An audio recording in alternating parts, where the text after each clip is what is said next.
Bueno, el día de hoy estamos aquí en Charrúas y vamos a conocer un poco de su historia, un poco de cómo se creó este negocio Charrúas. Estamos con su creador, Paulo. Paulo, cuéntanos un poco más de ti, cómo es tu nombre, de dónde vienes. ¿Qué tal? Buenas noches, ¿cómo están todos? Bueno, yo vengo de Punta del Este, Uruguay. Llegué aquí a Cali hace 6 años y muy contentos, muy felices. Desde el primer día nos han abierto los brazos y como dicen aquí, muy amañados ya a la ciudad y tenemos Charrúas para varios años. Paulo, ¿qué hacías antes de dedicarte a Charrúas? Bueno, yo creo que desde que estoy en la panza de mamá, estoy en el rubro gastronómico, desde gateando dentro de un restaurante, nací adentro y crecí. Y bueno, esto lo llevo en la sangre y bueno, viene de tradición, de generación en generación y bueno, llegamos con esa idea. Ya la veníamos pensando hace muchos años. En Uruguay teníamos el restaurante más grande y más antiguo que lo manejaba mi abuelo y bueno, aquí se dio todo y gracias a Dios nos ha ido súper bien. Y cuando dices lo pensamos, ¿a quién te refieres? ¿Quiénes estaban pensando en este proyecto? Lo pensamos porque siempre uno no hace las cosas solo, siempre tiene un complemento que es mi esposa. Estamos casados ya hace 17 años. Sí, nos casamos muy jóvenes. Es una historia larga porque nos conocimos por internet cuando no había ni cámara. En esa época había, vos sos un poco joven, pero había un chat que se llamaba ICQ en esa época. Y bueno, nos conocimos por ahí y entre esas idas y venidas, en esa época que no era tan fácil viajar, tomamos la decisión de casarnos jóvenes y bueno, yo creo que hemos tenido mucha suerte. ¿Y de dónde es su esposa? Ella es de Manizales. Manizales, Caldas. De Manizales, nos casamos en Manizales y en esa época que nos casamos, como yo jugaba también al fútbol en esa época, nos casamos y nos fuimos para allá y bueno, siempre teníamos las ganas, más que las ganas, como mi suegro trabajaba en el Ingenio del Cauca, en las vacaciones llegábamos aquí a Cali y veíamos que el punto débil es la atención, el servicio. Acá nos falta crecer en eso, no estamos preparados para atender al turismo, sobre todo el turismo extranjero que es muy exigente en esa área y veíamos que ahí había un lugar que estaba sin ocupar y bueno, nos metimos por ese lado y creo que es la ventaja que tenemos sobre el resto. ¿Y cómo llegaron a este local? ¿Cómo fue eso? Bueno, siempre a uno le ponen, como dice mi señora, angelitos en el camino y un arquitecto, Alex, y la señora de Opal Arquitectura, ellos se encargan todavía de hacer restaurantes y demás, y él fue el que nos asesoró porque yo llegué a otra ciudad, a otra cultura, donde me sorprendió muchas cosas, donde venía con otra idea y tuve que cambiarla y adaptarme a la gente de aquí. Y allá en el restaurante de Uruguay, el restaurante de tu abuela, ahí fue donde aprendiste todo lo que es la gastronomía, aprendiste a cocinar. Pues yo siempre fui muy curioso e innovador. Y bueno, tengo la vieja escuela de mi abuelo por parte de padre, mi abuela por parte de madre. Bueno, toda la familia trabajaba ahí. Se atendían en épocas como allá se manejan 4 estaciones. Si vos podés ver ese cuadro que tenemos ahí al costado, eso es una península, es un balneario turístico por excelencia, donde Punta del Este son 12.000 habitantes todo el año, pero en verano pasan a ser 800, 900.000 personas. ¿Qué pasa? No hay mano de obra. Entonces toda la gente del interior del país o de la capital o a zonas aledañas tiene que ir a trabajar porque no hay mano de obra. Allá se gana muy bien y se trabajaba muy bien en la época donde hace calor, porque allá hay muy buenas playas, pero en invierno no hay quien se meta al agua. Entonces allá sí se trabajaba, ponele 1.000, 1.500 personas por día, en épocas buenas se hacía, pero en invierno no va nadie, porque el agua no lo merita, es helada. Ya. Y esa motivación para salir de Uruguay, entonces, ¿fue tu esposa o Motivación en sí, las cosas se dieron porque mis suegros nos ayudaron económicamente. Quizás a mí se me crió y creó, entre comillas, para seguir el legado familiar y seguir con la empresa, que en este momento no existe. Era el restaurante más antiguo y hace ya dos años que ya desapareció.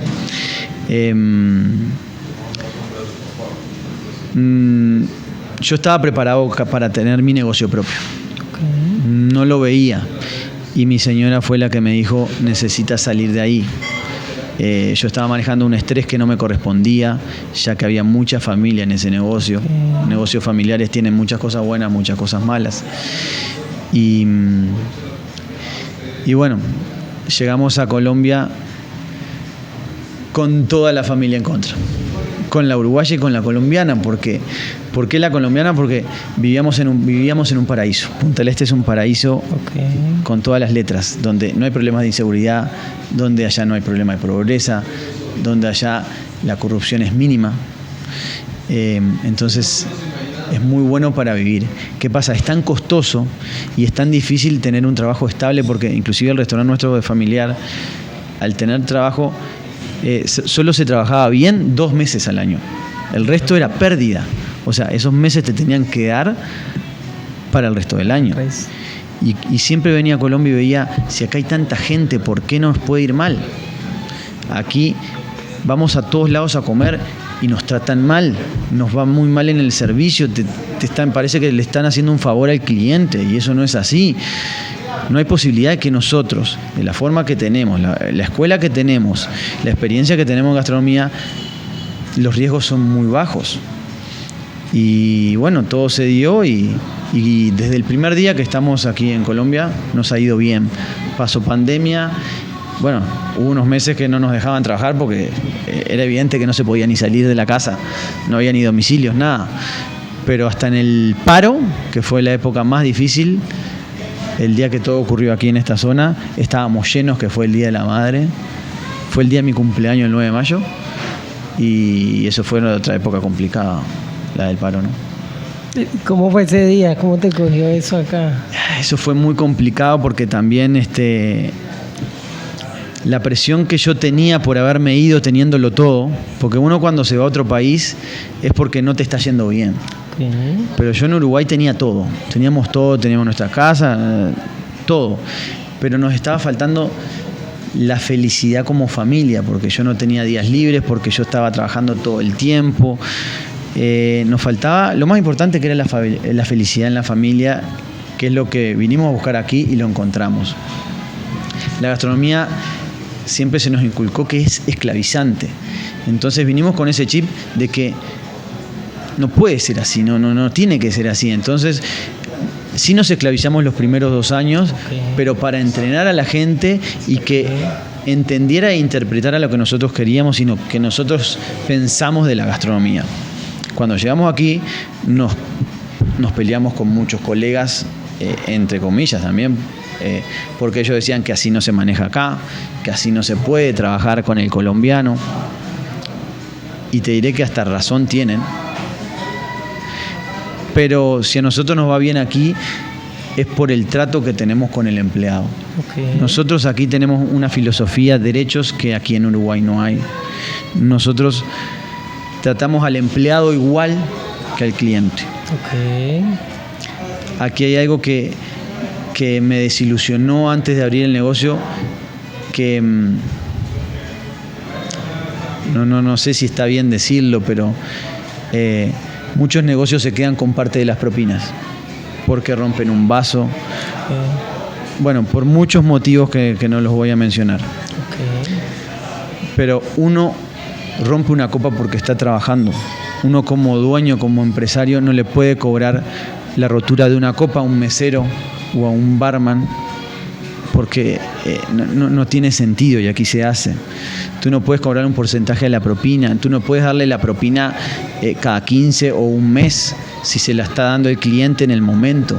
Entonces nosotros, la propina no tiene nada que ver con la empresa. Todos los días Aquí la propina sea diaria. La sacan los mismos encargados y se la reparten todos los días. Entonces hay una motivación extra que tienen los empleados. Se llevan 40, 50, a veces se llevan 120.000 pesos. Y en Colombia eso es mucho dinero solo de propina. A su vez les pagamos absolutamente todo, que muchos negocios no lo hacen. Y otra cosa que me sorprendió es que no les dan almuerzo y cena.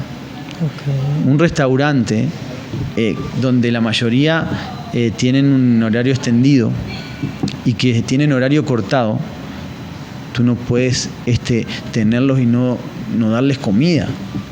O decirles que se traigan la vianda de la casa, ¿cómo es que le llaman aquí? El vianda. ¿Sí, la vianda? Sí. A veces se me cambian un poco el porta, el vianda, el fiambre. Porque si tú lo tenés trabajando aquí y lo tienes contento y le das comida calentita, lo que sea, no te estoy diciendo que le des un salmón, una carne importada, pero si tú los tienes contentos, ellos te van a trabajar contentos. Y ese es creo que la diferencia que tenemos nosotros con el resto del restaurante. Genial. Entonces Charrúas le apuesta al buen trato a sus colaboradores, a sus empleados, para que ellos así mismo traten bien al cliente. Esa es la apuesta. Aquí tenemos mucha gente, quizás la mitad del personal desde que abrimos o desde los primeros meses, que aquí en Colombia no se ve. Hay otra parte que sí, es muy difícil conseguir gente acá para trabajar, pero sí es complicado eso. Otra cosa que no se acostumbra es a dar día y medio libre por semana. A veces dan un día cada 15 días o un día por semana. Eso también es cansador, porque uno también quiere estar con la familia, con sus hijos, y también es muy complicado. Genial, genial. Tienes una buena conexión con tus colaboradores y se me viene una duda. Hay momentos que hay que ser rudo, o sea, rudo no en el sentido de ser maleducado o tratarlos mal, pero sí de pronto de tener una postura un poco seria, o ¿cómo manejas tú eso?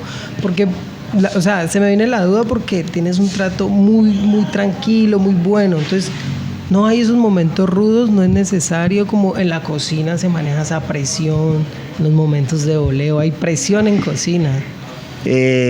Uno siempre tiene que ser rudo, pero le puedes preguntar a cualquiera, elegir a uno y escoger a uno de los empleados, le puedes preguntar a cualquiera y ellos te van a decir cómo soy. Soy el que más recocho, como dicen aquí. Okay. Soy el que más bromeo con ellos, porque son tantas horas de trabajo que uno disfruta y comparte más con los empleados que con la familia. Okay. Entonces, si uno hace un mal ambiente en el negocio, crea un mal ambiente, eso repercute no solo en el ámbito laboral, sino en el ámbito familiar. Okay. Esto es como una cadena, es un círculo. Están los empleados, están los clientes, y si tú rompes un eslabón de esos, ya se daña todo. Y el producto que nosotros manejamos es el mejor. Entonces tienen un respaldo ellos como empleados con el cliente, que saben que tienen con qué defenderse, que eso también es muy importante. Pero la rudeza sí se la doy porque ellos saben que este restaurante no tiene margen de error.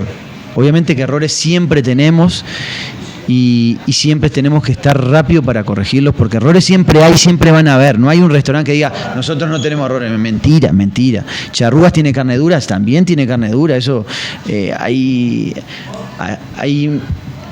te voy a contar un secreto.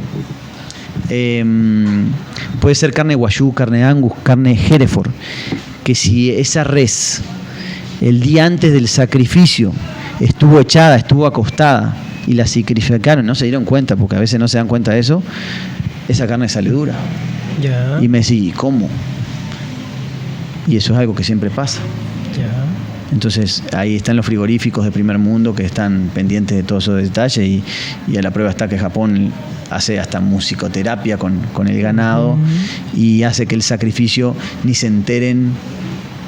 Uno se pone a mirar el sacrificio bueno, no vamos a entrar a eso en cámara, como maten un chancho acá en Colombia, y claro, no va a quedar tenso el animal si lo sacrifican de una forma inapropiada. Sí, entonces eso también repercute mucho y influye mucho en la calidad y y la textura y la ternura de la carne, de cualquier animal.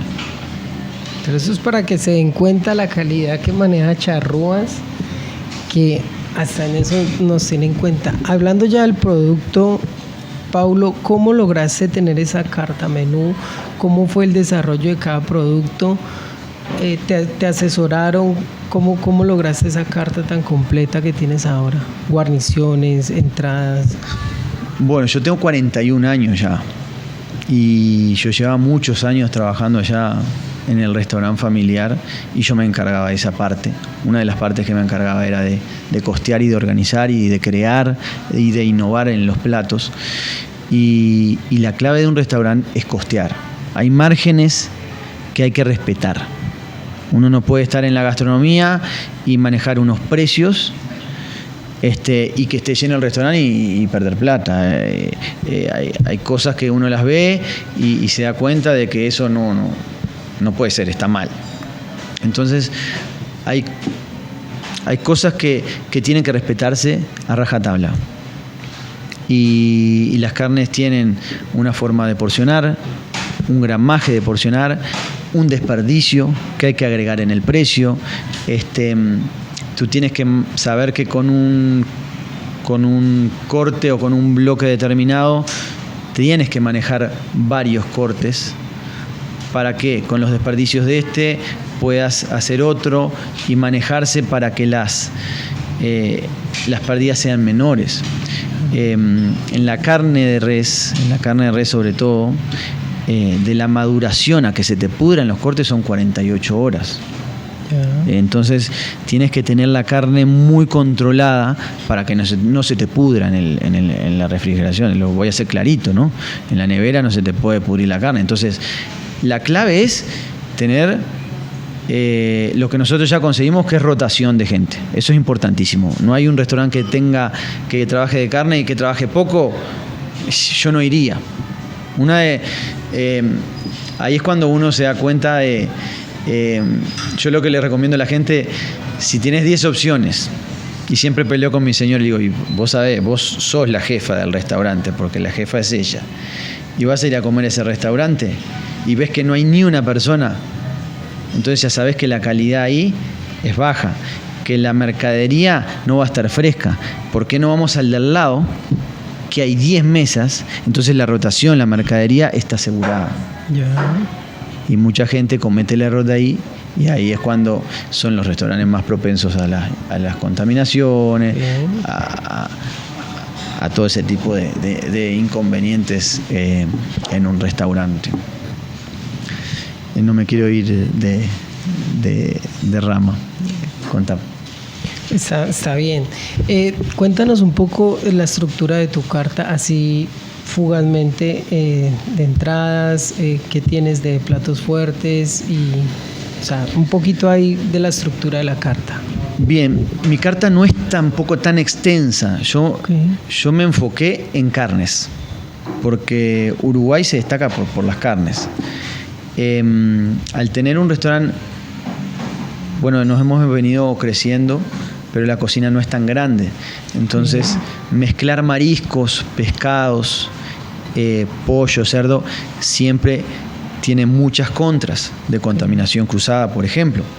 Entonces nosotros manejamos el 90% res, manejamos un corte solo de salmón, manejamos un par de cortes de cerdo y de pollo. Pero prácticamente que todo lo que se maneja acá es res.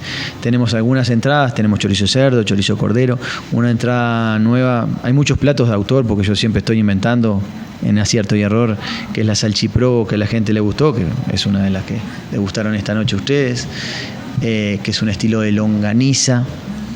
Siempre los nombres son fusionados porque la salchicha parrillera es lo que se usaría en Uruguay, pero aquí no se consigue. Entonces lo que logré que me prepararan es una fusión. Entonces es más una longaniza porque es más gruesa, pero el sabor es muy parecido a la salchicha parrillera. Por eso el nombre de salchipro, porque el queso por encima, que no es provolone. ¿Por qué quiero aclarar eso? Porque el provolone aquí en Colombia no es bueno. El tema de los quesos, si uno lo compara con otros países, por ejemplo, los lácteos en Uruguay y Argentina son muy buenos. El queso provolone aquí, hasta los importados que se consiguen, no son buenos. Nosotros lo hacemos con otro queso que es lo más parecido al queso provolone que usábamos allá. Eso se funde y le da un sabor muy bueno a la mezcla de sabores con la longaniza y el queso. Y en platos fuertes, ¿cuál es el que más se mueve o el que más tiene salida acá? Sin dudas que la picaña es la vedette de la casa. La picaña no hay con qué darle. Todo el mundo le gusta la picaña, que es la punta de anca que se le conoce aquí. Después le sigue el bife chorizo. El bife chorizo se le conoce como entrecôte, es similar al New York Stick. De ese corte que es el strip loin, también sale del centro el master beef. El master beef, que también se hace flambeado a la mantequilla, que en algún momento lo hicimos bañado en oro de 24 quilates, que no sé si ustedes vieron en las redes sociales las historias de antes, que nosotros fuimos los pioneros en América del Sur en lanzar esos cortes bañados en oro, que se traía de Tailandia, un oro de 24 quilates que era comestible, que es todavía comestible. Lamentablemente aquí en Colombia tenemos esa, no sé si picardía o malicia de algunos negocios de no poner el oro comestible y lanzar unos precios muy por debajo. Entonces nosotros optamos por no vender más esos cortes, para evitar todo tipo de inconvenientes, porque siempre la salud está primero y evitamos eso. Y ya nosotros no manejamos esos cortes, pero sí los tuvimos y los lanzamos en pandemia también. Tenemos la entraña, que es uno de los platos que a mi gusto, a mí no es el que más el tomahawk y la entraña, que son los más costosos, no son los que más me gustan. Pero a la gente le gusta mucho la entraña. El asado de tira es un corte típico uruguayo. La entraña es más argentina. El corte, ¿no? Uh-huh. Y después vamos al postre, que el postre del panqueque manzana al ron, que es una receta de la abuela del restaurante Uruguay, y la torta Rogel, que es con dulce de leche. Son los dos platos que más salen. Y bueno, siempre está de cortesía el mate, lo último, que ustedes también lo degustaron esta noche, y a veces hago algún vino artesanal de frutilla. Y bueno, tratamos de siempre innovar. Yo manejo muchos cortes que no están en la carta, y a veces hay clientes que vienen todas las semanas y me dicen: Pablo, haceme algo nuevo, y a veces estoy inspirado, a veces no. Y bueno, le invento cortes y tratamos de que siempre salgan lo mejor posible, y bueno, la gente se divierte, y acá estamos para pelearlos. Genial. Bueno, Pablo, ¿qué tienes en mente para el futuro con Charrúas, o qué piensas hacer a futuro? Bueno, ese es un tema muy delicado, porque no hay futuro de Charrúas. Okay. ¿Por qué te digo que no hay futuro? Porque yo vine con mi esposa y mi hijo a ser felices a Colombia. Y eso fue muy difícil de lograr, fue muchos sacrificios, y yo tengo un problema de salud que me impide trabajar con normalidad, por eso no estoy viendo muy seguido. Bueno, un poco complicado. Y si bien todos los días me escriben por internet o nos llaman acá o allá porque quieren franquicia, o porque quieren comprar el restaurante, o porque quieren que vayamos para hasta Cúcuta o Barranquilla o Medellín, que es la primera opción que teníamos antes de venir a Cali, pero yo me sentía más contento aquí, no sé, para vivir me gustaba más Cali, Bogotá por supuesto. En este momento estamos estancados porque queremos, no porque... Yo sé que si pongo otro restaurante se va a llenar porque es un éxito, y yo sé que este estilo de restaurante hace falta en muchos lugares. Pero volvemos al tema de... Con esto estamos bien. Yo no vine a Colombia a ser millonario y no me interesa y no quiero serlo. Así estoy bien. Mientras podamos disfrutar la vida, pasearlo después de lo que vivimos en pandemia, que nos podamos dar los gustos, que mi hijo tenga un buen colegio, que podamos visitar a mi familia en Uruguay, ya con eso en este momento nos alcanza. Y para ti, ¿cuál es la definición de éxito?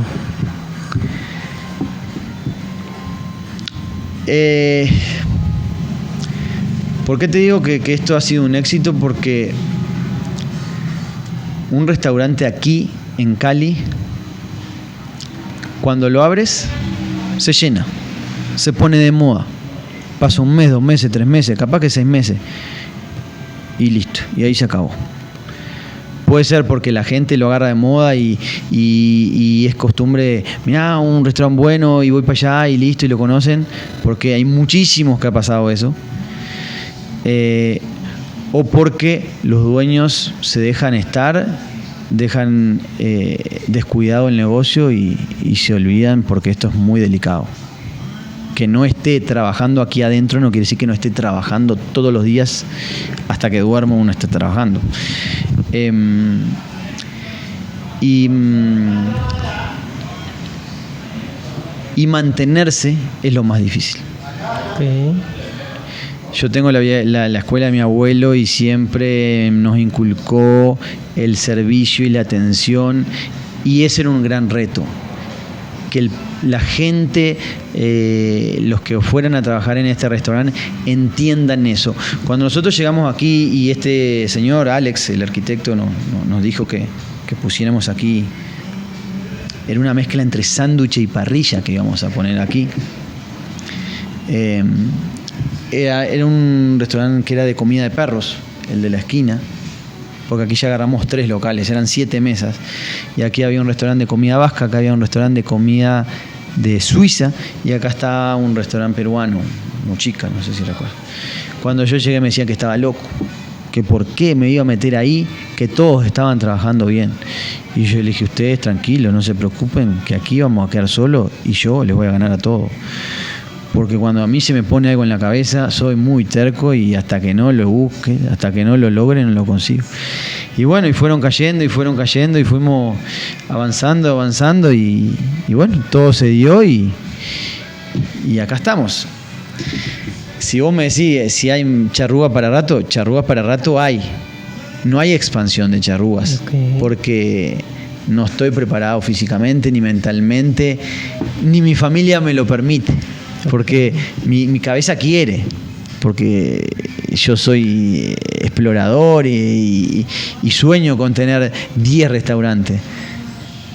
Pero hay prioridades antes, como la familia, que es lo primero. Entonces, todo no se puede en la vida, y eso lo vamos a dejar de lado. Me dice cuál era la definición de éxito en la parte laboral, me quedó claro, de charrúas. ¿Cuál es la definición de éxito en tu parte personal? Para ti, bueno, para Paulo, ¿qué es el éxito? ¿Qué es ser exitoso? Porque para todos es diferente. Yo no sé si llamarlo exitoso.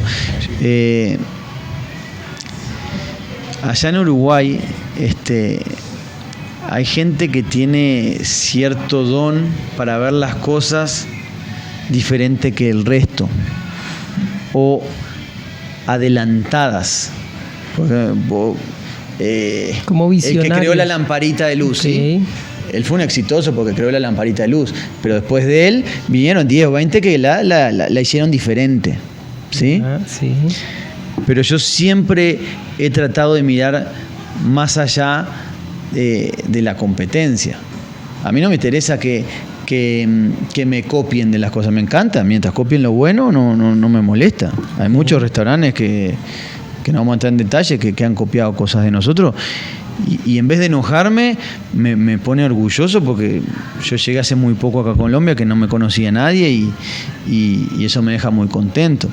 Pero quizás el éxito para mí fue de haberme ido de mi país teniéndolo todo y teniendo toda la gente en contra. No sé si decirte, no sé, toda la gente decía que me iba a ir mal. Toda la gente sabía que me iba a ir mal, y pensaba que la semana me iba a devolver para Uruguay a refugiarme otra vez en mi familia y en el restaurante de la familia. Y fueron pasando los días y todo todo se estaba cambiando y aquí en Colombia todo me iba mal. Porque el derecho de piso, eso no se escapa a nadie, porque vos imaginate que me traje el mejor parrillero de allá de Uruguay, que lo conocía, y en vez de él inculcarle a los de aquí me le inculcaron cómo se tomaba, y se me emborrachó y se me fracturó, y eso fue un trabajo tremendo. Y bueno, y después la noche antes de abrir nos robaron casi todo, y eso fue un casi knockout, te digo, porque uno con todo lo que había hecho, el sacrificio, porque dinero no tenía, yo lo había invertido todo en el restaurante, y que nos vengan a robar es como, viste, te lo dije. Bueno, pero yo soy muy terco y no importa, y vamos, agachamos la cabeza, y tenemos videos todavía de esos momentos, porque las charlas mías con el personal siempre fueron muy, muy auténticas. Y vos sabés que a la semana también nos robaron de vuelta, sin piedad. Wow. El derecho de piso sí fue muy duro, pero igual seguimos, y se trabajó bien el primer día y el segundo, y era revés tras revés, y seguíamos trabajando bien, y habíamos pensado en lo que nos había prestado mis suegros, pagarlo en 3 años, en 9 meses ya se lo había pagado. Y bueno, después vino Charrúas Granada, que eso no lo habíamos hablado. Okay. Y se invirtió todo en Charrúas Granada. Y bueno, como siempre hay procesos buenos, malos, y yo no puedo decir que Charrúas Granada haya sido un proceso malo. Fue un proceso de aprendizaje, donde en el mejor momento de nosotros vino la pandemia. Y bueno, y ahí, ¿qué? Y ahí estuvimos aguantando 3-4 meses a todo el personal, porque como hoy hablamos, el personal para mí era fundamental, pero era aguantar un hogar, un personal aquí, un personal allá, y hubo un momento dado que tuvimos que sentarnos y decir, o es este o es el otro, porque si no nos vamos a quedar sin el pan y sin la torta, porque nosotros salíamos a vender choripán en pandemia, en la calle, porque no teníamos un peso. Y cuando teníamos 200.000 pesos en el bolsillo, me resurgió otro proyecto que yo siempre tengo inventos, y también fui el pionero en los asadores artesanales, que son como carretilla de hierro, que otras empresas ya lo... ¿Como barriles? No, tendría que mostrarte fotos, porque eso fue una fusión de asadores de la Patagonia Argentina con Brasil y con Uruguay. Okay. Y eso fue un éxito, porque cada asador valía como 5 millones de pesos, y esa semana vendí como 5, y fue el boom, y como todo, ahí me empezaron a jugar sucio, y bueno, eso ya no existe más. Me copiaron los diseños, y mejor ni entremos en detalle, porque bueno, ya no te vamos imaginarás. A tocar ese tema. Sí, no vamos a pelear con eso ahora. Paulo, ya de las últimas preguntitas, para no quitarte más tiempo, si en ese momento te dijera, imagínate, tienes un hijo que está cumpliendo su mayoría de edad, viene y te dice, papá, dame un consejo, que voy a abrir un restaurante. ¿Qué consejo le darías tú? Bueno, nosotros ya le hemos dado el consejo de que restaurante, que ni lo piense. Ok.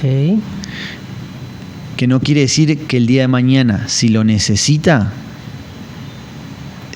lo va a tener. Pero acuérdate que en la imaginación viene tu hijo, va a abrirlo y te pide un consejo. Bueno. Esa es la imaginación. Señor ¿Qué Tomás, consejo le darías? El consejo que te voy a dar es el consejo que te dije desde el primer día que naciste.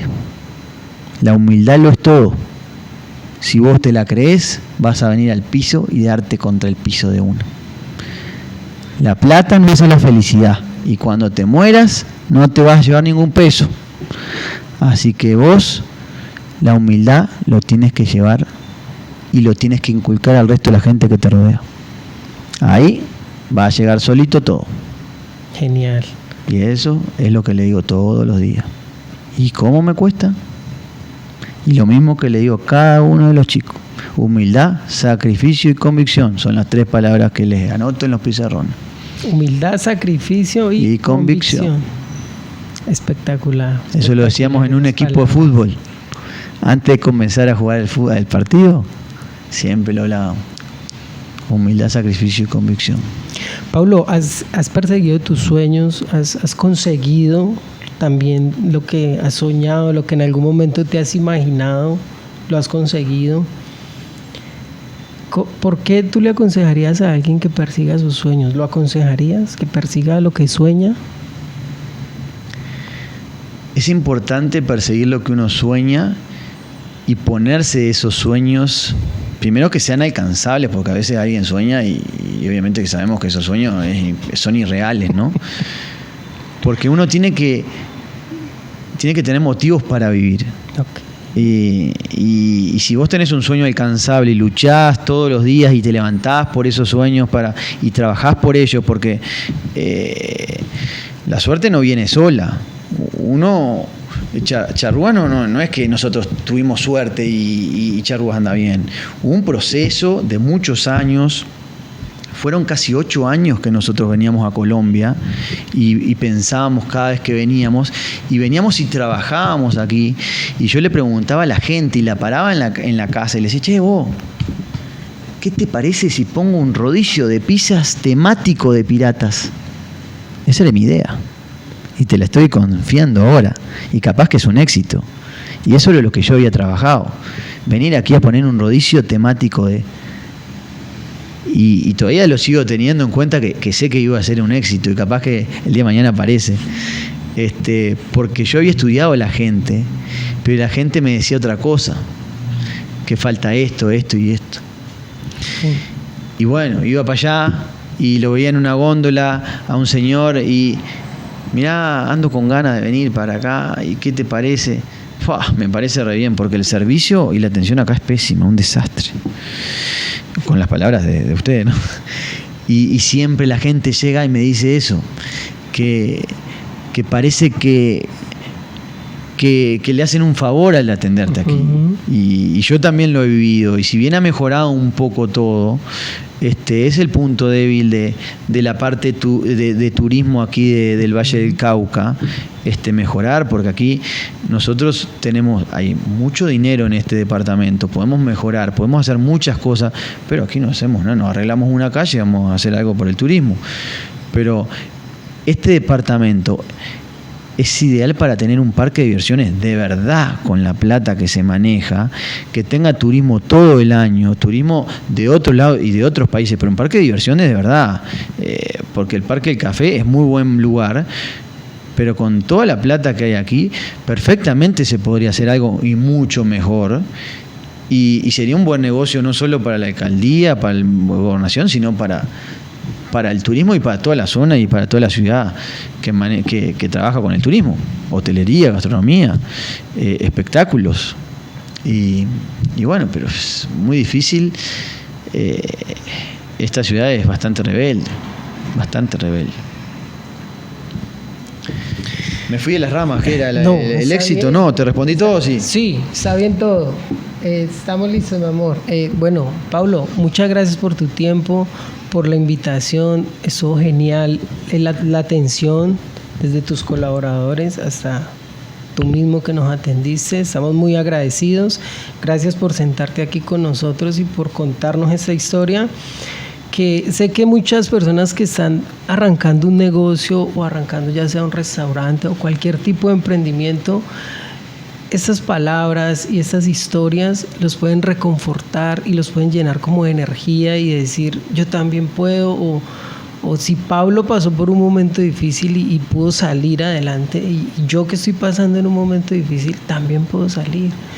Entonces, muchas gracias por tomarte el tiempo de contarnos esa historia.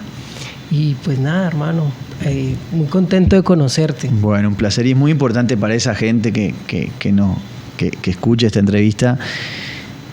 Siempre atrás de un negocio tiene que haber un estudio. Uno no puede por ganas de poner aquello que se me antojó, voy y lo pongo, no. porque como yo les comenté hace un ratito, yo venía a poner un rodicio de pizzas temático y terminé colgando mi bandera y vendiendo carne. Entonces siempre hay que saber escuchar, siempre hay que saber escuchar a los demás, siempre es importante escuchar a los que saben, siempre hay gente que tiene experiencia. Y las 3 palabras que mencionamos: en todo negocio tienes que ser humilde, tienes que sacrificarte y tienes que tener la convicción de lo que estás haciendo y saber lo que estás haciendo. Así que bueno, para mí fue un placer atenderlos hoy y bueno, nos veremos en la próxima algún día. Gracias, Pablo. Un placer.